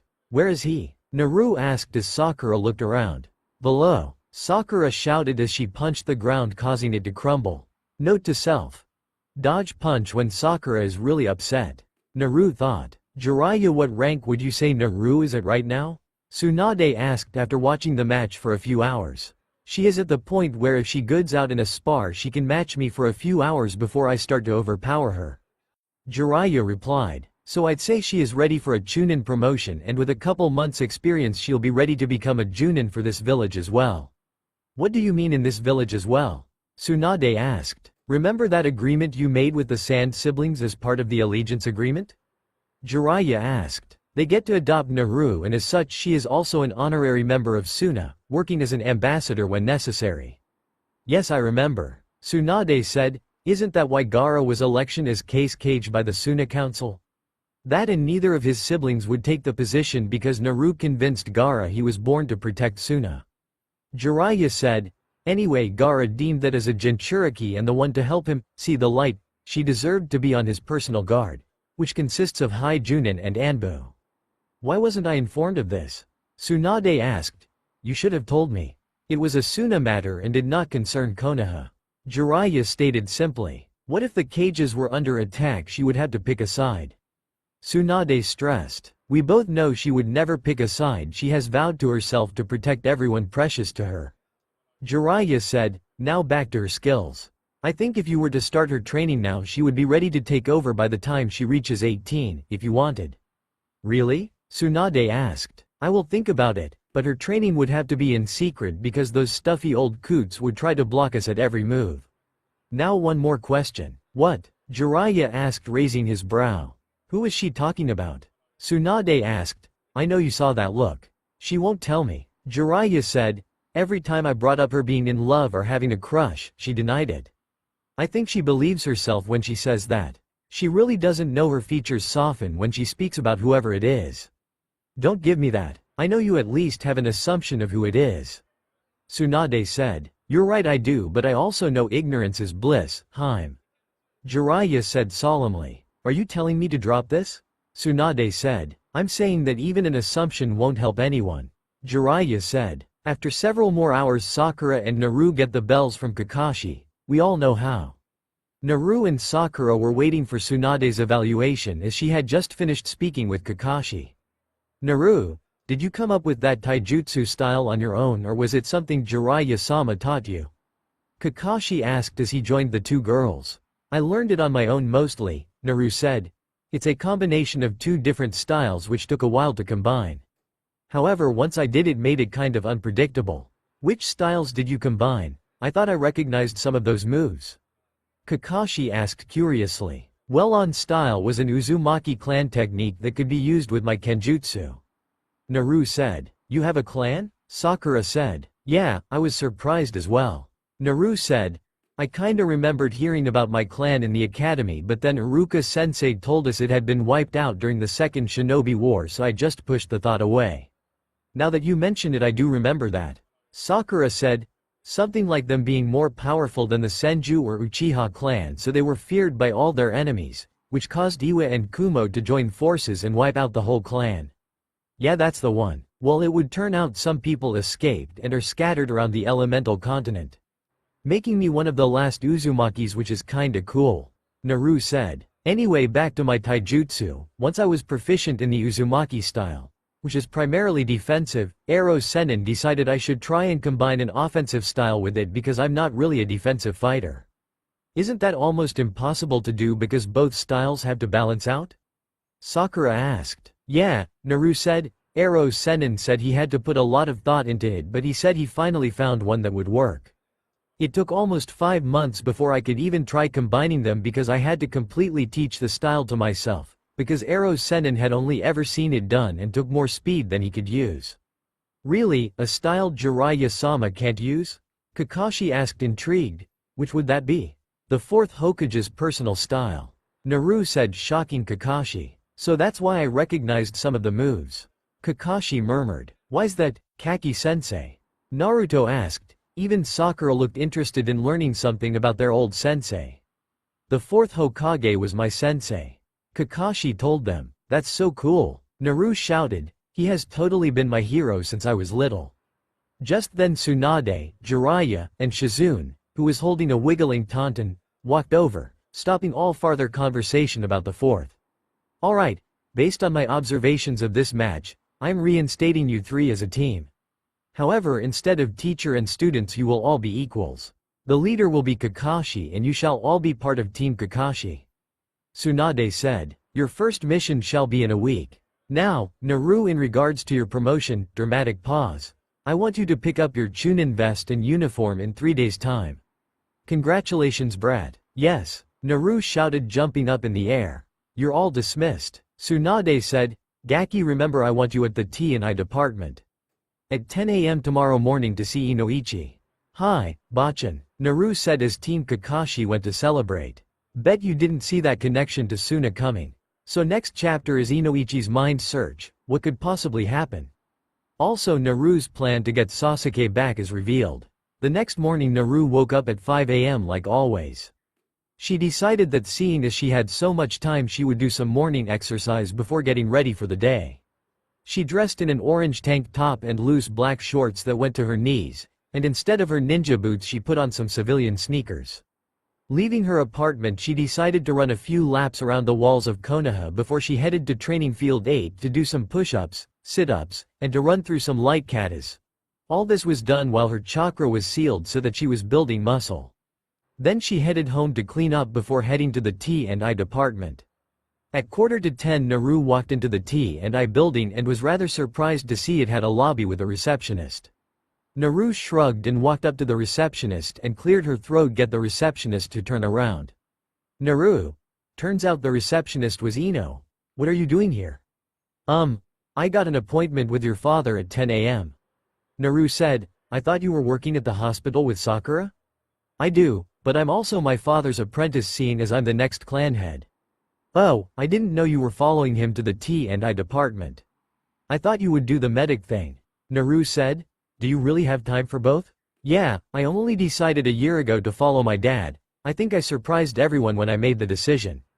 Ino said, I think my dad was thinking my cousin Inari, he's a couple years younger than us, was going to follow him. As for working at the hospital, that's only when I have free time. Oh, well, I should probably head to see your dad. Could you point me in the right direction? I kind of want to get this over with so I can go see Ba-chan. Naru said. Sure thing, Ino said. Dad should be in his office, it's on the top floor. Once you leave the stairwell, head down the hall until you come to on that branches off it. Go down that hall, Dad's door is the third one on the right. Thanks, Naru said as she headed toward the stairs. Do you have any memories you want me to block out from the investigation? Naru heard Kyubi asked inside Naru's head. No, as much as I would like to keep everything Tachi told me to myself, we both know it will only make me look suspicious, Naru replied. And we both knew how the council is just looking for a way to lock me away. I have nothing to hide. Really? Kyubi asked, because I can think of something that might get you in trouble. And what would that be, oh wise Kyubi-sama? Naru asked sarcastically. I think I'll let you find out on your own for that comment. Kyubi replied with a growl. Geez, someone can't take a joke. Naru mumbled as she turned the corner on the third floor and bumped into someone. Oops, sorry. It's alright, Naru, I was just on my way to find you. The blonde man Naru bumped into said, but I see you found your way up here just fine. Yeah, Ino gave me directions. Naru said, but I am sorry I bumped into you, Inoichi-san. I should have been paying more attention to my surroundings. It's fine. Shall we head to my office to get this done? Inoichi asked. I'd appreciate it. There are some other things I would like to do today, so I want this over by lunchtime. Naru said, following him to his office. Once inside, they sat in two chairs that were facing each other. Okay, it is my understanding you know how to enter your own mindscape, is that correct? Inoichi asked. Yes. Naru said, why does that matter? I would like you to enter it when I say and wait for me to finish the examination. Inoichi explained. That way if I have any questions I can have them answer immediately. I could answer your question outside of my mind. Naru said, confused. True, and though I do not believe you would lie to me, it is impossible to lie inside your mind. Inoichi said. You're right, I would never lie. Naru said. I understand that, but people tend to lie to themselves when they do not like the answer, Inoichi said. And if you say something often enough you start to believe it, understand? Basically you're saying what I may believe to be true might not actually be true in my subconscious, and I'll say what I really mean inside my mindscape. Naru said uncertainly. That's right, Inoichi said. Now let's begin. Naru had been waiting 20 minutes for Inoichi to show up and was getting bored. Come on Kyubi, you could at least talk to me. Naru said. How much longer do you think he's gonna take? He will be here soon enough, brat. Kyubi growled out. Now be quiet, I wish to sleep. Come on, that's all you ever do. Naru whined. That's because my container is a noisy brat that asks a million questions. Kyubi said. How I wish I could get out of here. Yeah, well, I don't see any mask-wearing Sharingan user to rip you out of me. Naru said sarcastically, however I doubt you want to get out just to be forced to attack the village again. I would prefer just to go away from all you humans. Kyubi said. It would appear company heard your comment. Naru turned around to see Inoichi watching their conversation. Inoichi-san, are you finished? Naru asked, snapping Inoichi out of his thoughts. Yes, and I have a few questions about somethings? Inoichi said, but first I have a question about what I just heard. What would that be, Inoichi-san? Naru asked. What were you talking about when you said the Kyubi was forced? Inoichi asked. That is a question for Kyubi, as it is not my place to answer. Naru said. Inoichi nodded in understanding and walked up to the cage as the Kyubi looked at him, waiting. Could you explain what Naru was talking about, Kyubi-sama? Inoichi asked politely. At least you are politer than the brat, somewhat anyway. Kyubi snorted. It is simple, I did not wish to attack you village at any time. Though I am a being of hatred and malcontent does not mean I am necessarily violent. May I ask what caused you to attack us then? Inoichi asked. That would be some Uchihas had put me under their control. The first time was when Uchiha Madara used me against Senju Hashirama. The only way to stop me was to seal me away, which Uzumaki Mido did. The second time I was ripped from the body of my second host by an unknown Uchiha, who seemed vaguely familiar. Your fourth broke the weak control he had, then sealed me inside the brat. Kyubi explained. Do you know how they controlled you? Inoichi asked. It is a skill that comes with the Mangekyo Sharingan.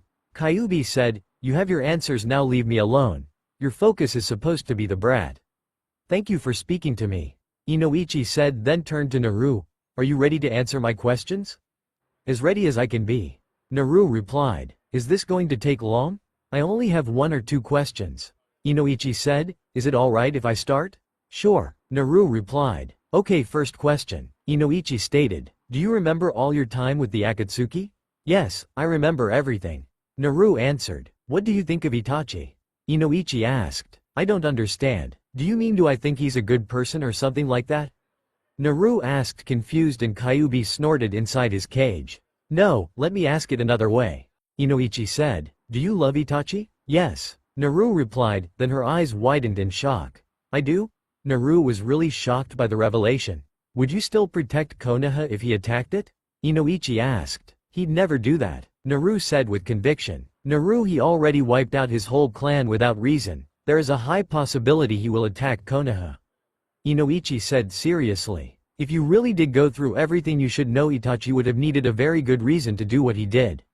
Naru stated, "I don't know the reason, but I know Itachi would never harm Konoha." "Fine," Inoichi said, seeing this was getting him nowhere. "If, for some reason, Itachi had a change of heart, would you stop him from harming Konoha?" "Yes," Naru said. "That's everything, let's return to reality," Inoichi said. Once they were out of Naru's mind, Inoichi went to his desk and started writing down everything he had learned. Naru just sat thinking about what she had just learned about her feelings, and Inoichi just let be. He knew it was a revelation that would shock her a lot. It's not every day you learn you love someone you can never have. After she sat there for 15 minutes, Inoichi spoke. "Are you alright, Naru?" he asked. "Why don't you go talk to someone about it? I know you have a lot of people who care for you. I'm sure one of them can help you sort through your thoughts." "No, whether I love Itachi or not, nothing has changed," Naru said, looking him in the eye with a determined stare. "I have things to do. I have to bring Sasuke home, stop whatever the Akatsuki has planned, and become the greatest Hokage ever. Being in love with someone doesn't change anything. Thank you for the concern. Ino is lucky to have such a great dad. I'm sure your father would have been just as caring if he was alive," Inoichi said. "So I take it you knew him, as well?" Naru asked. "He was a very good friend of mine." Inoichi nodded. "I know he would have been even more protective of you than I am of Ino. Then again, he was always very expressive, especially with your mother." "I'm happy to hear that. It's always nice to learn something about my parents, seeing as at this point all I know is they were great shinobi who died during the Kyuubi attack," Naru said with a small sad smile. "They were and would be proud to have such a strong daughter," Inoichi said. "Thank you, Inoichi-san," Naru said with a bow. "I'm gonna go talk to Ba-chan, have a good day." With that, Naru headed for the door. "Naru, you know I have to tell Tsunade-sama about Itachi," Inoichi said, causing her to pause. "But I think she would rather hear it from you." Naru just nodded in understanding. "Farewell." After Naru left the T&I department, she headed to the Hokage Tower. Inoichi was right, she should be the one to tell Ba-chan about Itachi, plus she had to put her plan to bring Sasuke home into action. Once Naru got to the Hokage Tower, she scaled the building and enters the Hokage's office through the window. She noticed that the elders were there. "Ba-chan, I gotta talk to you," Naru said, totally ignoring the other 3 in the room. "It's kind of important, well, in my opinion. It's nothing real serious but kind of private. See, that thing can't even show us the proper respect, not to mention it used the window instead of a door." The woman elder said. "Kaharu is correct. The vessel is unfit for promotion," the unbandaged man said. "I am with Homura and Kaharu. Besides, the vessel should not be allowed out of the village. It should be kept in the village and only used when necessary," the bandaged elder said. By now Naru had had enough of being treated as an object and not a person. Naru looked at Tsunade, who was rubbing her temple in annoyance, and received a small nod. Turning to face the elders, Naru's glare got icy and even resembled that of an Uchiha. "I will only say this once," Naru said coldly. "It is not required to show you respect, as you are just old fools who have experience so that you can give advice that the Hokage can either listen to or ignore. You do not get any sign of respect from me, as you can even call me by my name. As for my promotion, you have no say in it, so even if you disagree you can just shove it, because the only power you have is to state your opinion. How dare you speak to us, you ignorant brat? Koharu said. Ignorant? Naru stated. Hardly. It is stated in the laws set up by the first that the council is there as advisors for the Hokage, to listen to at will and has no say in decisions, unless the Hokage is for some reason incapacitated. Is that true? Tsunade asked, surprised. Yes, Naru replied, it's under council laws and guidelines. This girl is lying, the bandaged man stated angrily. Can it Danzo? Tsunade snarled. Shizune, hearing her name, called a woman with her black hair in a bob. I want you to get me the original and the copy of the council laws and guidelines. Hi Tsunade-sama, Shizune said as she ran out of the room in a hurry. Everyone in the room waited in a pregnant silence as they waited for Shizune's return, which only took 10 minutes. As soon as she entered, she places the scrolls on Tsunade's desk and Naru went to point out where the law was stated. There, Law 54, Clause C, subsection 4. Naru said, pointing. However, it's not in the copy. Tsunade looked and saw Naru was telling the truth, causing her to glare at the council. Care to explain why there is such a discrepancy? Tsunade asked the council. A simple mistake that no one noticed. Danzo said. It was copied so long ago. This is not a simple mistake, this omission would give you more power. Tsunade stated, now if I find out about any more of these power trips I will take action. This is your one and only warning. Now get out of my sight. The three elders stood there for a while before leaving, then Tsunade turned her attention to Naru. What is it you wanted to talk about? Could we have some privacy? Naru asked quietly. Tsunade signaled for the Anbu watching her to leave and activated a privacy jutsu. Can I ask what could possibly need such secrecy? Tsunade asked. Well, when Inoichi-san was doing the mind check this morning, he helped me come to a realization about something, Naru said. I have a favor to ask first, but don't make a decision until I tell you everything. Okay, fine, what's the favor? Tsunade asked. I want permission to have full access to everything pertaining to the Uchiha clan. Naru said. Why? Tsunade asked, genuinely wondering where this is going. I still want to bring Sasuke back, and one of the last things he said to me before he left was that I could never understand how it felt to lose everything. Naru said. As much as I didn't want to admit it, he was right. We were similar in the fact we were both lonely, however our types of loneliness were different. I don't get where this is going. Tsunade said. I was lonely from the beginning, therefore I never knew what it was like to have had a family and lost it, leaving me alone. Whereas Sasuke had a family full of love only to have it ripped away. I can only think of two ways to try and understand him. Naru explained. What would those be? Tsunade asked. The first, which I will not even consider, is to have all of my precious people I have gotten over the years taken from me in the same way as Sasuke. Naru said. The second would to learn everything I can about Sasuke's family so that I know everyone he lost completely. So you want everything about the Uchihas? Tsunade asked. Well, maybe not everything, but definitely personal files and everything about the massacre. Naru said. At least to start, I'll let you know if there is anything more I need. Okay, now what is the thing Inoichi's exam made you realize? Tsunade asked. And how could it possibly affect my decision? Well, I also have another reason for wanting to explore the facts of the Uchiha massacre. I don't think it happened the way the council said. Naru said. There are some things that don't add up. Like what? Tsunade asked. And what does this have to do with anything? I will get to that as a moment. Naru said. Do you really believe that 113 years could wipe out an entire clan of 200 plus people on his own? Itachi was a prodigy and an Anbu captain, plus he was a master at using his Sharingan. Tsunade said. True, but 80% of the Uchiha clan were trained ninja. I also know that out of their ninja 75% were Junin level with Sharingan. Naru stated. Tachi was not the only Uchiha to have mastered the Sharingan.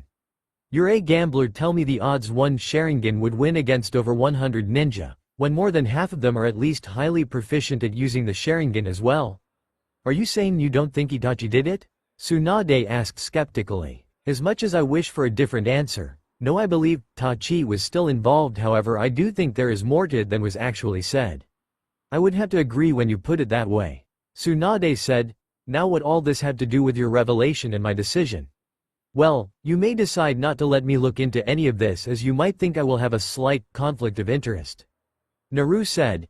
You see, while I want you save Sasuke and look into the massacre, I also want to try and prove Tachi's innocence because I'm in love with him. What was the last part? Tsunade asked, dreading what she was about to hear for some unknown reason. I said, Naru took a deep breath before continuing, because I'm in love with him, as in Uchiha Itachi. Naru just stood there waiting for Tsunade to explode, and she knew it wouldn't take long, as Tsunade had already gone 3 shades of red. You're what? With WHO? Tsunade yelled, how did this happen? I'm gonna kill Jiraiya. Ba-chan, calm down. Naru said, this has nothing to do with Ero Sennin. I didn't even realize I was in love until Inoichi pointed it out. It was just kinda something that happened before I knew it. What are you going to do? Tsunade asked. You know nothing good could come from this. If anything, it could make you vulnerable to the Akatsuki. I'm not going to do anything about it. Naru said, it's not as simple as ignoring it, but I have other things that take priority, so maybe you can keep it a secret. Inoichi seems to be of the opinion that I'm not a threat, otherwise he would have locked me up for interrogation and contacted you immediately, instead of telling me I should be the one to tell you instead of finding out in a report. What the things that take priority to yourself? Tsunade asked. Getting Sasuke's sorry ass back in the village, Naru said, and becoming Hokage. One question. Tsunade said, have you ever thought that if you bring Sasuke against his will that he might just leave again? That is why I am hoping you let me look through the Uchiha files. Naru said, I'm not naive enough to believe I just have to knock some sense into him. Not to mention he's so damn stubborn that I'd have to beat him to death before he'd admit I was right, and even then he wouldn't admit it. What about him wanting to kill Itachi? Tsunade asked. Losing someone you love has been known to destroy the best shinobi. I hope with time he can forget revenge, Naru said sadly. But if not, either outcome would be heartbreaking, as I still think of Sasuke as a brother. Hopefully I can find a way to convince him to just be happy. Having a new family is better than revenge. Tsunade and Naru sat in silence as Tsunade though about everything that she and Naru discussed. After 20 minutes Tsunade nodded to herself and dispelled the privacy jutsu. You have my permission to use any files you deem necessary for what you want, Tsunade said. However, I want to know if you come across any information that seems out of place, tampered with, or just does not fit. Can I ask the remaining members of the Konoha 12 for assistance if I need it? Naru asked. Yes, but do not let them know what it's about. Tsunade said, don't need that much of a headache. Hi, Naru said, leaving the same way she came in. Oh yeah, see you in a couple days for my new vest and official Chunin uniform. Today Team Kakashi would get their first mission, so we find Naru, Sakura, and Kakashi in the mission room waiting to get theirs. Over the last week Naru has had herself locked up in Tsunade's personal study going through everything about the Uchiha massacre. 2 days ago she came across something strange and decided she would need a more critical eye to look it over. Flashback. Naru had just finished writing everything down on the scroll when Shikamaru entered the study. Naru? He asked, surprised. When an Anbu comes saying I was needed in the Hokage's personal study, I thought Hokage-sama needed me. Yeah, sorry about that, I forgot to tell them to tell you it was from me, sorry. Naru said. It's fine. So what do you need? Shikamaru asked. Well, I'm working on this secret project of my own, which is why Ba-chan gave me her study and 2 Anbu to use, so I can't go into much detail. Naru said. Anyway, I kinda need you to go through these 2 scrolls and tell me anything you notice.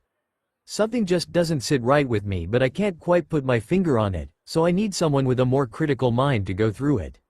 Troublesome. How soon do you need the information? Shikamaru asked in a bored tone, but Naru saw he was standing straight. Well, I would like it back as soon as possible, Naru said, but I know you're going through the Akatsuki information as well and that takes priority. So if you can get back to me in a week that would be great, but no longer than 2 weeks please. Sure thing, Shikamaru replied as he turned to leave. Thanks Shika, I really appreciate it. Naru said, smiling. Anytime Naru. Shikamaru said, besides I have to live up to your high expectations. I don't have high expectation, Naru said, but I'll warn you that Tamari does. However, you already meet most of them, so don't worry. Shikamaru blushed and left, muttering something that sounded like, troublesome blondes. Team Kakashi. Tsunade said, pulling Naru out of her thoughts. All we have at the moment are some D rank and a couple low C rank missions. Kakashi as team leader, which do you choose? Ma? Kakashi drawled, seeing Sakura and Naru sending him looks that said, if you choose D rank we'll make your life a living hell.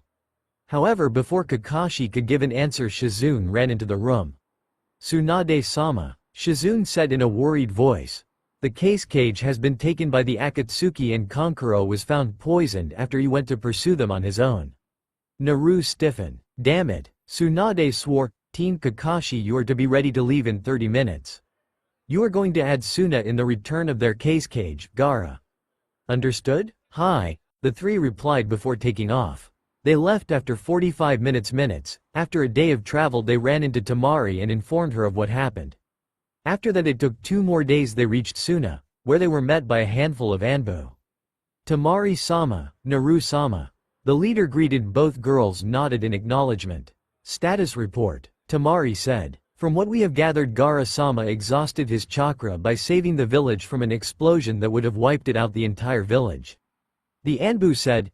Kankuro Dono followed the attackers with a platoon. Soon after, however, there was a trap set in the passageway that injured 20 people and killed 7. Kankuro Dono and 2 others were saved by one of his puppets. Kankuro Dono was brought back in critical condition after he sent more squads out. I want Sakura brought to Kankuro immediately. Naru ordered. Finish with the report. 2 Anbu stepped up to escort Sakura. After they left, Naru still looked worried. Ne-sama, I gonna go stay with Ni-san, Naru said to Tamari, then turned to a shocked Kakashi, fill me in later sensei. With that she took off to the hospital. Upon entering the hospital, an Anbu appeared to lead her to Kankuro's room. Once she got there she went to Kankuro's bed, grabbed his hand and squeezed it. Naru? He asked with a raspier voice than usual, is that you? Yes Ni-sama, it's me. Naru said. Ne-sama is getting updated with Kakashi-sensei. Sakura's here as well to get the poison out of your system. That's good. I'm glad they sent the best to get Gaara back. Kankuro said, falling asleep. Of course. Naru whispered, turning to Sakura. You can get the poison out, right? Yes, I just need a sample of the poison to make an antidote. Sakura said calmly, even though she was curious about the exchange. I'll explain it once Kankuro is stable. Naru said. Sakura just nodded and got to work. Soon Tamari, Kakashi, and 2 elders arrived. One elder was making her opinion of asking for help known. I still don't see why we need help from Konoha, the woman was saying. Besides, unless they brought the slug princess they will not find an antidote for the poison, seeing as I, the best in the field, could not. Besides, why alert others that we are unprotected at the moment? They will just take advantage of the situation.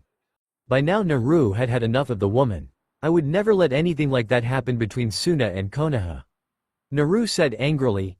As for the poison, we may not have the Hokage, but we have her apprentice. Now if all you have is negative things to say, then leave and go back to your oasis. We have enough to worry about without your negativity. How dare you speak to another village's elders like that?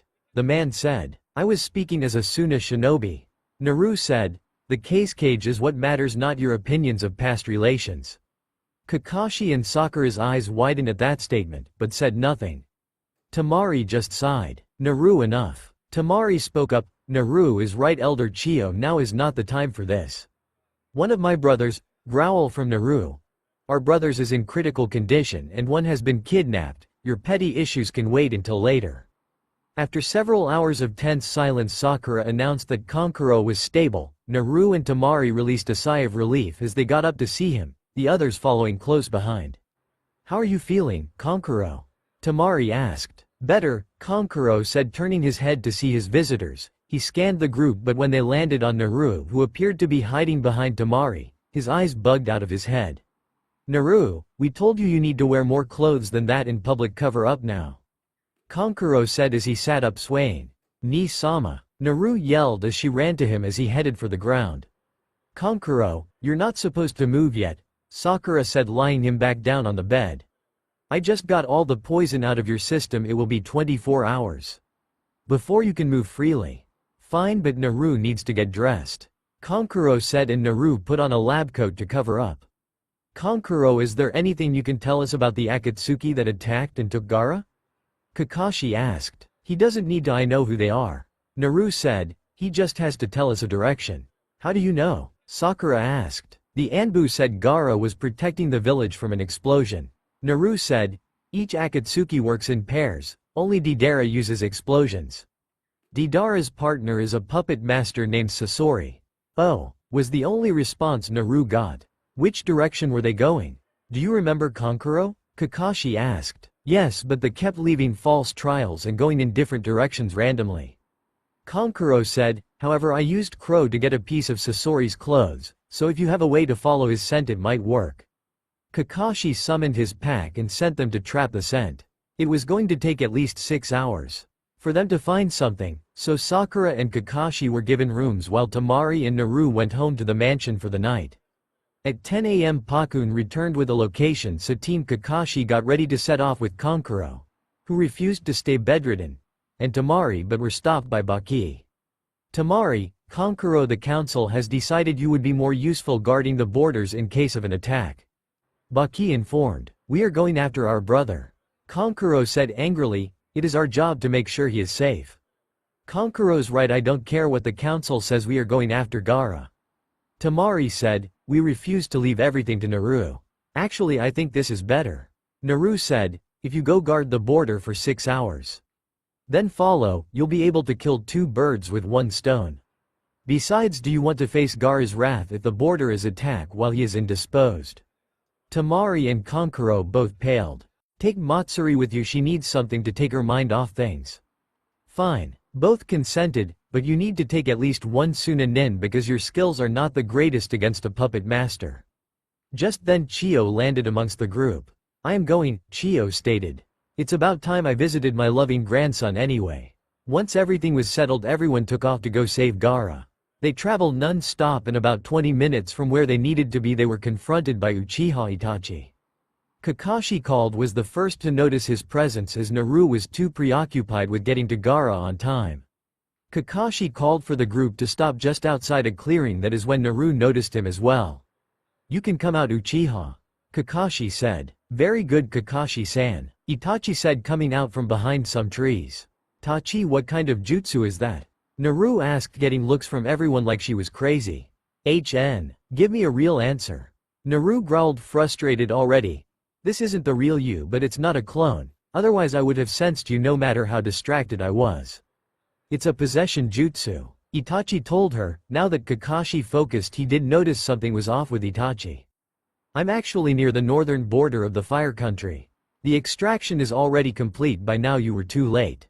What he said next shocked everyone but Naru. I'm sorry, Itachi said, looking straight at Naru, and they could tell he meant it. I'm still going to find a way to save him. Naru said, I'm guessing I have to get past you first? Will you still get the memories back? Naru asked.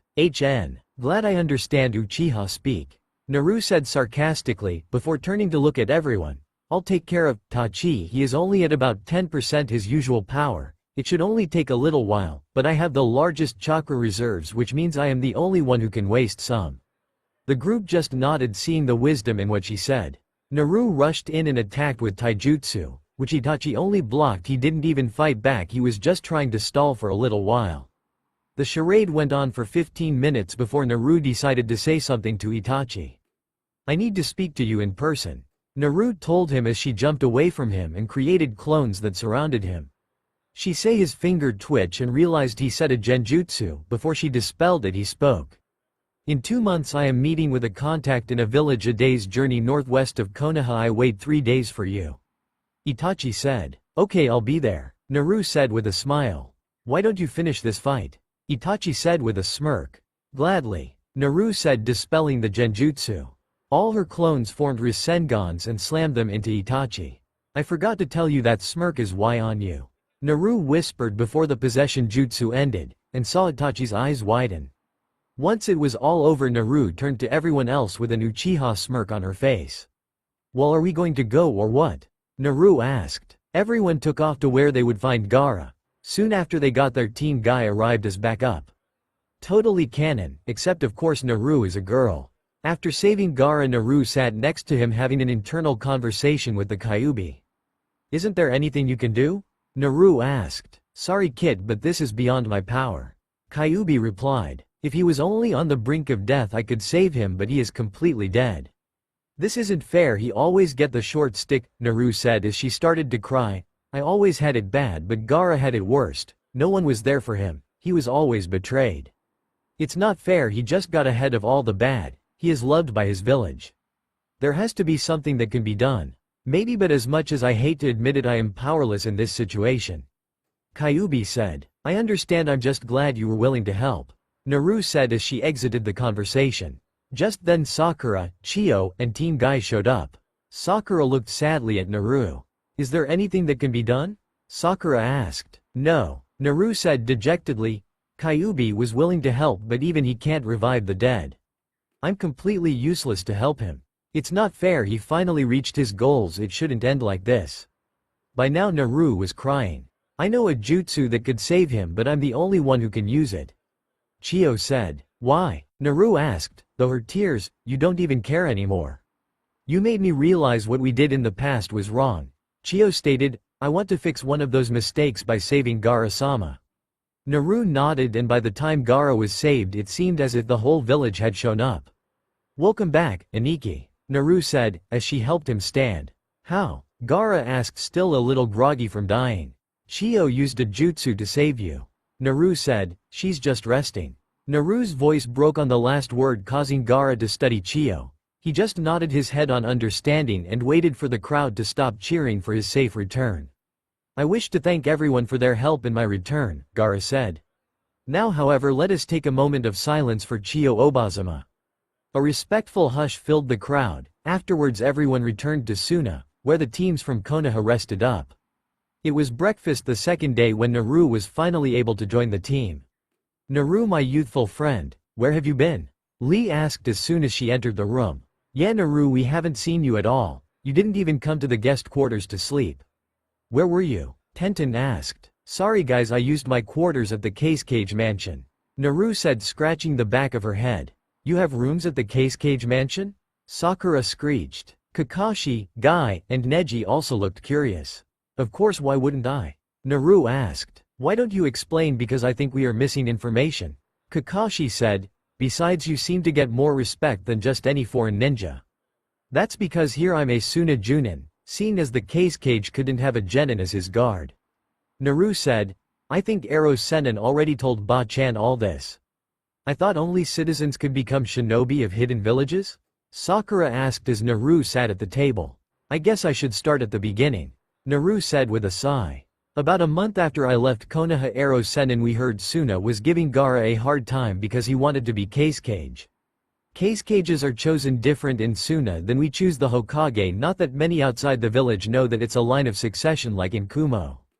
Tamari was the successor, but seeing as Gaara wanted to be Case Cage she declined, as did Kankuro. However, they wanted to deny Gaara because he used to be unstable, so Ero Sennin came to see if he could fix Gaara's seal.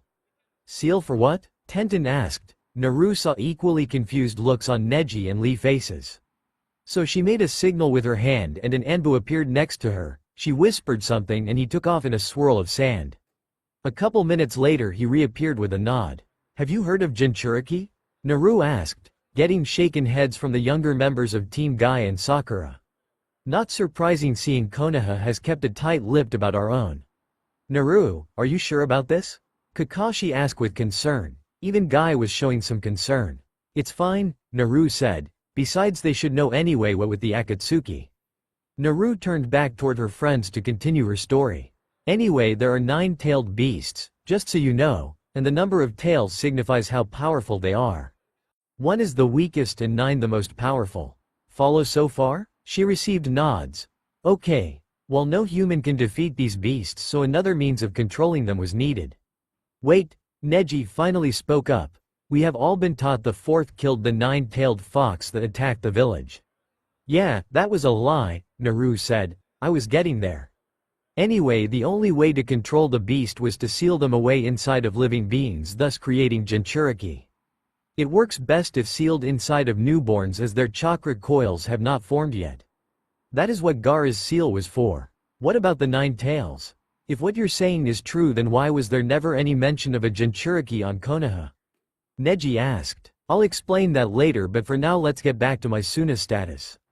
Anyway, once Ero Sennin fixed Gaara's seal, Gaara had more control over himself and the one tail sealed inside of him was no longer driving him slowly insane. However, the council was considering his distant cousin who was far older, so in a power play the Subaku siblings asked if they could adopt me as a way to form an allegiance to Konoha and make it so one of them would have to be Cage. I of course agreed cuz I love screwing with people stuck in the old ways. It just hinders the growth of future shinobi. All I had to do was convince Ba-chan to agree, which she did. So you're also a Suna citizen? Sakura clarified. Yes, it was one of the terms of my adoption.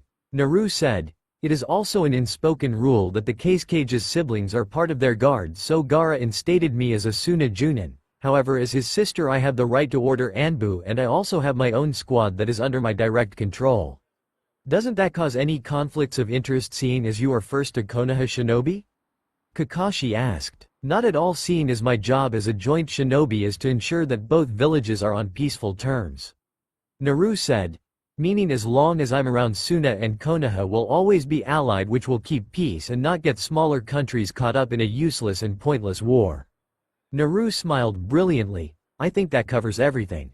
Naru, my youthful friend, I am impressed with your PEACFULLY youthful flames. Lee shouted with tears streaming down his face. I agree with my youthful pupil Lee. Guy-sensei said, turning to embrace Lee. Guy-sensei. That's all for now. If you enjoy then please like, share and do comments.